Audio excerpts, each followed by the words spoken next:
नमस्कार, बड़ी खबर में आपका स्वागत है और मैं हूं सुनीता राय। बड़ी खबर में आज बात करेंगे केजरीवाल के खुलासों की और इस दौरान मेरे साथ स्टूडियो में मौजूद रहेंगे चीफ एडिटर प्रताप राव।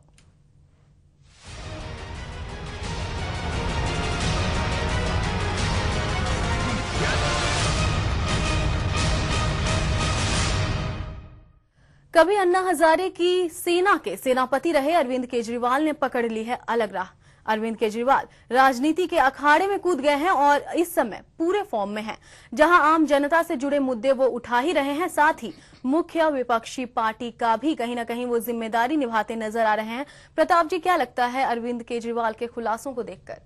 नया मुल्ला ज्यादा बांग देता है, तो कुल मिलाकर ये है कि राजनीति के नए नए खिलाड़ी हैं किसी खुलासे के साथ। वैसे भी कहते हैं कि जब भी ये एक तरीका है कि जब भी किसी की एंट्री होती है तो बड़ी डैशिंग एंट्री होनी चाहिए, तो पॉलिटिकल एंट्री केजरीवाल की बड़ी डैशिंग एंट्री रही है। और जिस तरह के बड़े खुलासे के साथ वो उतरे तो निश्चित तौर पे कपकपी तो हो गई है पॉलिटिकल सर्कल में कि आखिर में एक के बाद एक जो देश के सबसे बड़े राजनीतिक परिवार के अंदर उन्होंने झांकने की जो कोशिश की है वो निश्चित तौर पे एक खलबली मचाने वाली चीज है।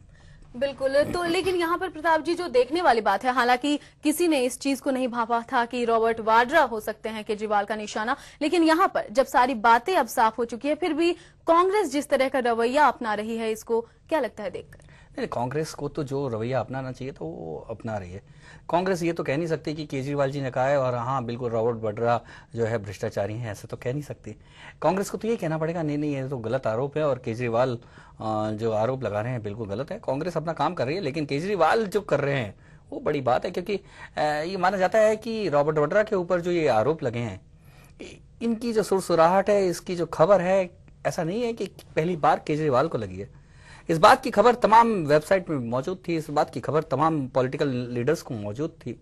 ये बात संसद में भी उठाने की कोशिश हुई, हालांकि स्पीकर्स ने रिजेक्ट कर दी थी उन याचिकाओं को, ये कहकर कि रॉबर्ट वाड्रा किसी भी सदन के सदस्य नहीं है।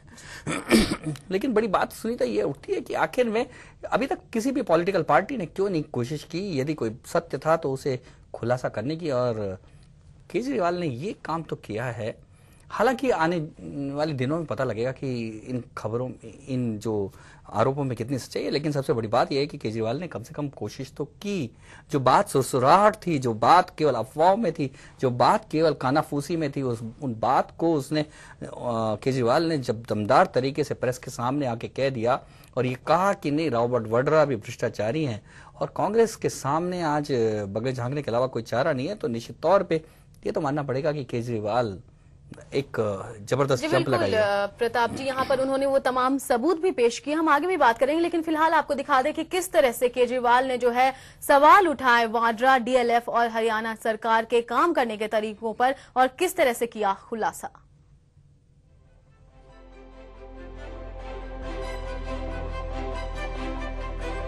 जन लोकपाल बिल को लेकर शुरू हुई लड़ाई इसके दो सिपाहियों के बीच मतभेद के बाद अलग हो चुकी है। पहले दल को साथ लेकर चल रहे हैं गांधीवादी विचारों वाले अन्ना हजारे, तो वहीं दूसरे खेमे को लेकर आगे बढ़े हैं अरविंद केजरीवाल। जैसे ही अरविंद ने राजनीतिक दल बनाने की बात कही, एक राजनेता वाले गुण भी अपना लिए। जहां अरविंद जनता से जुड़े कई अहम मुद्दों पर लगातार काम कर रहे हैं, या यूं कहें पकड़ बनाने की कोशिश कर रहे हैं, वहीं चिर प्रतिद्वंदी कांग्रेस को घेरने का कोई मौका नहीं चूकते हैं। इस बार केजरीवाल ने जहां बिजली और पानी जैसे मुद्दों से जनता को आकर्षित किया है, वहीं लगातार खुलासे से राजनीतिक माहौल में भी सनसनी ला दी है। केजरीवाल ने सबसे पहले कांग्रेस अध्यक्ष सोनिया गांधी के दामाद रॉबर्ट वाड्रा पर निशाना साधा। रॉबर्ट के साथ साथ डीएलएफ कंपनी और हरियाणा सरकार को भी कटघरे में ला खड़ा कर दिया है। वहीं इससे तिलमिलाई कांग्रेस पूरी तरह से बचाव की मुद्रा में आ गई है।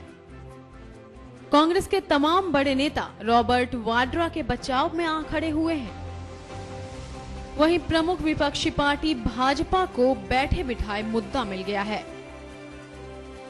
लेकिन भाजपा भी डरी हुई है, कहीं कांग्रेस को लपेटने वाले केजरीवाल भाजपा को ही न लपेट ले। अब देखना दिलचस्प होगा कि केजरीवाल के खुलासे क्या रंग लाते हैं। Bureau report, HBC news.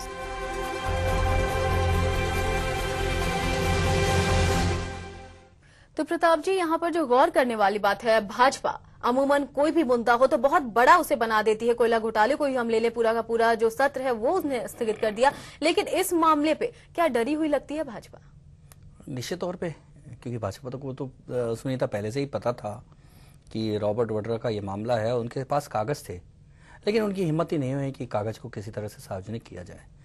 तो इससे एक बात तो साफ तौर पर जाहिर है कि यथास्थितिवादी जो राजनेता हैं, जो राजनीतिक दल है, वो नहीं चाहते कि किसी तरह की साफ सफाई हो, किसी तरह से खुलासा हो, और खुलासे के मामले में जांच हो, जांच के बाद ही सब कुछ साफ साफ आ जाए। आज हम में से ये कोई कहने की स्थिति में नहीं है कि रॉबर्ट वड्रा ने कोई गलत काम किया है, लेकिन सबसे बड़ी बात ये उठती है कि एक और जंगल जमीन और अपने अस्तित्व की लड़ाई के लिए आम आदिवासी मध्य प्रदेश जैसे जगह से अपनी जमीन की हक की लड़ाई के लिए पैदल मार्च करना पड़ता है उसको दिल्ली के लिए, और हजारों की लाखों की संख्या में वो लोग पैदल मार्च करते हैं।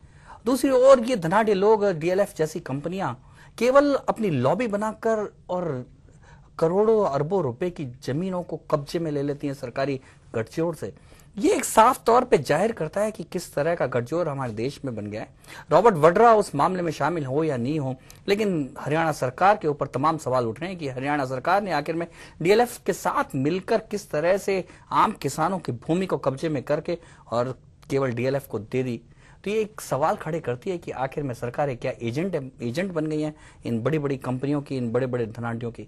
एक सवाल खड़े करता है। केजरीवाल ने जो मसला उठाया केवल रॉबर्ट वड्रा के भ्रष्टाचार तक सीमित नहीं, ये हमारी पूरी के पूरी व्यवस्था पर भी प्रश्न चिन्ह खड़े कर रहा है। बिल्कुल, व्यवस्था पर यहाँ पर प्रश्न चिन्ह खड़े कर रहा है ये पूरा वाकया। लेकिन अगर हम अरविंद केजरीवाल की बात करें यहाँ पर, वो जैसा कि अगर दिल्ली में हम देखें तो जो उपभोक्ता हैं, बिजली उपभोक्ता जिनके बिजली बिल ज्यादा आते हैं, वहां जाकर वो बिजली का कनेक्शन जोड़ देते हैं, तमाम तरह से बिजली पानी आंदोलन शुरू करते हैं वो उसे लेकर। इस तरफ दूसरी तरफ वो तमाम जो पार्टियां हैं, राजनीतिक पार्टियां, उसे भी घेरने का पूरा मानस बना चुके हैं। क्या लगता है, ये अभी भी वो एक इंडिया अगेंस्ट करप्शन के कार्यकर्ता हैं जो भ्रष्टाचार के खिलाफ लड़ रहे हैं, या फिर पूरी तरह से एक राजनेता के फॉर्म में? सुनीता, जब मैं यूनिवर्सिटी में पढ़ता था तो मुझे कहा गया कि अगर नेता बनना हो तो दो लोगों के साथ साठगांठ होनी चाहिए, एक तो प्रेस के साथ और एक पुलिस के साथ।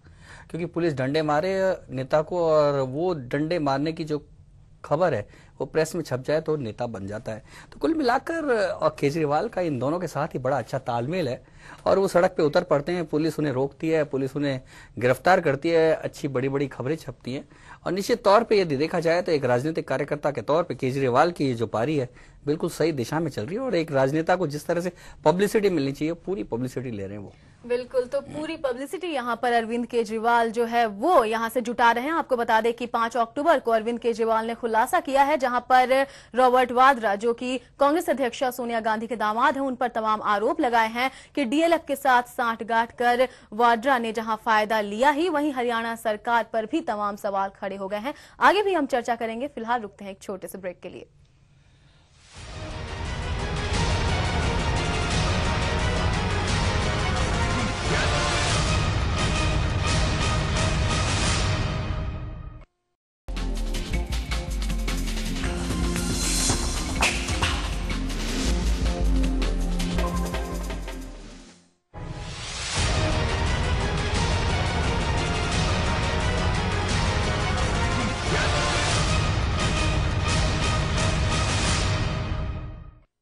ब्रेक के बाद आपका स्वागत है। बड़ी खबर में आज हम बात कर रहे हैं केजरीवाल के खुलासों की, और ये खुलासा किया केजरीवाल ने 5 अक्टूबर को, और वो भी कांग्रेस अध्यक्षा सोनिया गांधी के दामाद रॉबर्ट वाड्रा के बारे में। आखिर क्या कुछ खुलासा किया यहाँ केजरीवाल ने, आइए दिखाते हैं।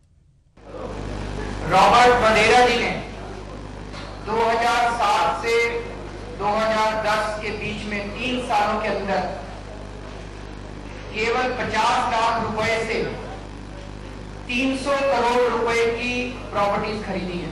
केवल 50 लाख रुपए से 300 करोड़ की प्रॉपर्टीज उन्होंने खरीदी है। उनको DLF ने 65 करोड़ रुपए का अनसिक्योर्ड इंटरेस्ट फ्री लोन दिया। क्यों दिया? डीएलएफ को इससे क्या फायदा हुआ? ये एक सोचने वाली बात है। तो ये वो तमाम सवाल हैं जो केजरीवाल ने उठाए थे 5 अक्टूबर को, जब उन्होंने ये पहला खुलासा किया। लेकिन जैसे ही जब पूरी जो पार्टी है, कांग्रेस पार्टी, वो केजरीवाल पर बरस पड़ी, तो दोबारा से केजरीवाल आए मीडिया के सामने और फिर से अपनी बातों पर, अपने आरोपों पर उन्होंने सबूत पेश किए। आखिर क्या कुछ कहा इस बार केजरीवाल ने, आइए सुनते हैं। ये इसके ऊपर जब हमने पिछली प्रेस कॉन्फ्रेंस में मुद्दा उठाया था तो डीएलएफ ने जवाब भेजा था। उन्होंने कहा, और हुड्डा साहब ने भी, हरियाणा के मुख्यमंत्री ने कहा जी इसमें तो इंटरनेशनल बिडिंग हुई थी, ये हमने डीएलएफ को सीधा सीधा नहीं दिया। अभी जो कागज हमारे पास आए हैं उसमें पता चला हाँ इंटरनेशनल बिडिंग तो हुई थी, लेकिन उसमें 3 बिड आए थे। एक बिड आया था कंट्री हाइट्स का, एक डीएलएफ का और एक यूनिटेक का। तीनों बिडिंग बिडर्स के टेक्निकल बिड्स खोले गए और खोलने के बाद ये डिसाइड किया भाई जिसका गोल्फ बनाने का एक्सपीरियंस नहीं है उसको रिजेक्ट कर दो। खोलने के बाद तो डीएलएफ का केवल एक्सपीरियंस था, बाकी दोनों का नहीं था, तो दोनों को रिजेक्ट कर दिया। उनकी फाइनेंशियल बिड्स खोले ही नहीं गए। भाई या तो आप कंडीशन पहले लगाओ टेंडर इनवाइट करने के पहले, लेकिन टेक्निकल बिड खोलते वक्त अगर आप नई कंडीशन लगाते हो तो एक शक। तो ये वो तमाम आरोप हैं जो लगाए केजरीवाल ने यहाँ रॉबर्ट वाड्रा पर। लेकिन जो देखने वाली बात है प्रताप जी, अगर हम देखें पूरे का पूरा जो कांग्रेस है वो यहाँ बरस पड़ा। राशिद अल्वी कहते हैं ये कोई नई बात नहीं, कपिल सिब्बल कहते हैं तो इसमें नया क्या है, उन्होंने खुलासा किया। तो केजरीवाल की ये आदत ही हो गई है। नहीं, बिल्कुल राशिद अल्वी से तो हम भी चाहेंगे कि कैसे 50 लाख से 300 करोड़ बनाए जाते हैं। अगर ये गुर सबको सिखा दे तो शायद भारत में गरीबी खत्म हो जाए। शायद कांग्रेस को, मुझे लगता है कि केवल रॉबर्ट वड्रा तक इस सूत्र को नहीं रखना चाहिए, सभी को बताना चाहिए, जिससे जल्दी से जल्दी समृद्ध हो जाए देश। बिल्कुल बिल्कुल, इस पर हम आगे भी बात करेंगे। फिलहाल हमें ज्यादा इस पर हमसे बात करने के लिए जुड़ चुके हैं वरिष्ठ पत्रकार विजय शर्मा जी। विजय जी, यहाँ पर केजरीवाल लगातार जो है खुलासे कर रहे हैं और तमाम जो खुलासे हैं उस पर अब ये भी सवाल कहीं ना कहीं उठने लगे हैं कि क्या ये केजरीवाल उसी इंडिया अगेंस्ट करप्शन के कार्यकर्ता के तौर पर कर रहे हैं या फिर एक राजनीति के जो वो अखाड़े में आ रहे हैं उसको देखते हुए कर रहे हैं, क्या लगता है आपको? देखिए, मैं इसमें एक बात आपको स्पष्ट कर देना चाहता हूँ कि जब केजरीवाल इंडिया अगेंस्ट करप्शन के कार्यकर्ता के रूप में काम कर रहे थे जी, उस समय यही सरकार उनको उकसा रही थी अगर आपने ये सब करना है तो राजनीति में आके दिखाओ, राजनीति में आके दिखाओ। वो तो बेचारे आम सिविलियन के तरीके से अपने बात को रख रहे थे, लेकिन इन्हीं नेताओं ने उनको उकसाया कि अगर आप में हिम्मत है तो आप नेता में आओ, आप ये करो, आप फलाना करो। अब वो इसमें आ गए तो अब उनको इनका भी दर्द हो रहा है। अब जो इन्होंने शुरुआत की है केजरीवाल ने, वो पूरे पुख्ता सबूतों के साथ की। तो अब इस चीज को देख रहे हैं। देखिए, आप सीधी सी एक बात समझिए कि जब भी कोई माता पिता अपने बच्चों की शादी ब्याह करता है तो कन्यादान में अपनी जमा पूंजी का कुछ हिस्सा उनको देता है। लेकिन यहाँ तो सारा कुछ उल्टा हो रहा है कि गांधी परिवार की एक पुत्री और उसका दामाद वो इतने बड़े डीएलएफ वाले मामले में आ रहा है। ये तो केजरीवाल साहब ने अच्छा किया कि अभी समय रहते जनता को आईना दिखा दिया कि देखिए सरकार किस तरीके से मेहरबान होती है। कन्यादान के रूप में हरियाणा की भी जमीन दे देते हैं, हिमाचल में भी दे देती है, दिल्ली में भी कर रही है। ये क्या है? तो क्या लगता है विजय जी, केवल ये रॉबर्ट वड्रा तक ही रुकेगी ये गाड़ी या ये केजरीवाल की गाड़ी आगे भी चलेगी? देखिए, सबसे बड़ी बात यह है कि इस समय कांग्रेस यूपीए सरकार पूरी पावर में है और आप देख रहे हैं आजकल इनके सब नेताओं को इस तरीके का हो गया जैसे खिसियानी बिल्ली खम्बा नोचे, अनर्गल बयानबाजी कर रहे हैं। आज अभी मेरे को ये जानकारी भी आई है कि वित्त मंत्री कहते हैं कि नहीं वो वाड्रा के ऊपर कुछ ऐसा नहीं है। तो इसका मतलब क्या देश का वित्त मंत्री वाड्रा परिवार की स्क्रूटनी कर रहा है? ये कह रहा है कि भाई वो कुछ नहीं है, वो नीट एंड क्लीन है बिल्कुल, जबकि केजरीवाल लगातार ये कह रहे हैं कि जो क्या लगता नहीं है कि पहली बार सीधे तौर पे गांधी परिवार घेरे में आया है, भ्रष्टाचार के घेरे में, और केजरीवाल की हिम्मत हुई क्योंकि ये सारे डॉक्यूमेंट तो बीजेपी के पास भी थे लेकिन बीजेपी ने हिम्मत नहीं की। बिल्कुल सही बात है कि ये, और ऐसे मामलों में जब आपस में कोई भी पॉलिटिकल दल आपस में एक दूसरे से लेन देन करते हैं, वो क्योंकि जब बात कभी भी होती थी, आप देखिए बहुत नोटिस करिए एक बात को, अब कभी अगर कोई घोटाला निकल आता है तो कांग्रेस यूपीए सरकार कहती है एनडीए के काल में भी तो हुआ था। अरे भाई, उनके कार्यकाल में हुआ तो अब आप सोचते हैं कि हम उनसे बड़ा करके नाम कमाएं? देश की जनता को आप ये मैसेज देना चाह रहे हैं? अगर उनके में हुआ था